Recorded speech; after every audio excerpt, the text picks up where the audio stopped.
สิทธิ์จากสโมสร PMS กวาดไป 12 เหรียญในมหกรรมกีฬาแห่งชาติสนับสนุนโดยน้ำดื่มหัวเสือสโมสรเทควันโด PMS แม่นศูนย์ฝึกอบรมกีฬาเทควันโดที่มุ่งเน้นการพัฒนาทักษะด้านกายภาพจิตใจและวินัยกีฬา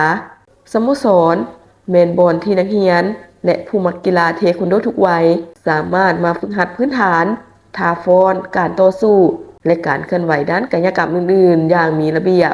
จะเว้าไปแล้วสโมสรเป็นดังโรงเรียนฝึกสอนแห่งหนึ่งที่ได้ให้ความรู้แก่ผู้ที่มาเรียนในสิ่งนั้นๆและในงานมหกรรมกีฬาแห่งชาติที่หากจบลงไปนั้นทางสโมสรเทควันโด PMS ได้ส่งนักกีฬาเทควันโดจำนวน 12 คนชาย 6 และหญิง 6 เข้าร่วมการแข่งขันในงานมหกรรมกีฬาแห่งชาตินครหลวงครั้งที่ 12 ผลงานโดดเด่นสามารถคว้าเหรียญรวม 12 เหรียญได้แก่3 เหรียญคำ3 เหรียญเงินและ 6 เหรียญทองรายชื่อนักกีฬาที่คว้าเหรียญ 1. เท่ารัตนพร รัตนประเสริฐอายุ 14 ปี แข่งประเภทต่อสู้น้ำหนักบ่เกิน 51 กิโลทรายเหรียญคำ1ตัวแทนแขวงเวียงจันทน์ 2. นางสุธิดาหลวงแก้วกุมพลอายุ 16 ปี แข่งประเภทต่อสู้น้ำหนักบ่เกิน 49 กิโลหญิงได้1 เหรียญคำตัวแทนแขวงเวียงจันทน์ 3. นางหัตถศรอินทวงศ์อายุ 15 ปี แข่งประเภทต่อสู้น้ำหนักบ่เกิน 59 กิโลหญิงเหรียญคำ1 เหรียญตัวแทนแขวงสารวัน 4. เท้ารัตนไตโยธรรมวงศาอายุ 21 ปีแข่งประเภทต่อสู้น้ำหนักบ่เกิน 73 กิโลได้เหรียญเงินตัวแทนแขวงสารวัน 5. นางณลินดาเข็มมาลาอายุ 14 ปีแข่งประเภทต่อสู้น้ำหนักบ่เกิน 46 กิโลเหรียญเงินตัวแทนแขวงจำปาสัก 6. นางสุวรรณภาดวงมีไซ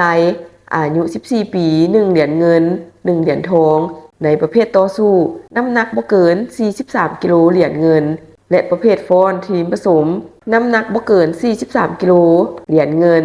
และประเภทฟ้อนทีมผสมฟรีสไตล์ได้เหรียญทองตัวแทนนครหลวง 7. นางสาพัดสอนแสงจำพรอายุ 16 ปีแข่งประเภทต่อสู้น้ำหนักบ่เกิน 62 กิโลเหรียญทองตัวแทนแขวงเวียงจันทน์ 8. นางสุขภาพรดำลงสุขอายุ 17 ปีแข่งประเภทต่อสู้น้ำหนักบ่เกิน 55 กิโลเหรียญทองตัวแทนแขวงสารวัน 9. เท้าเกษดาพรรัตนประเสริฐอายุ 17 ปีแข่งประเภทต่อสู้น้ำหนักบวก 78 กิโลเหรียญทองตัวแทนนครหลวง 10. เท้าสุขมีไซอินทวงศ์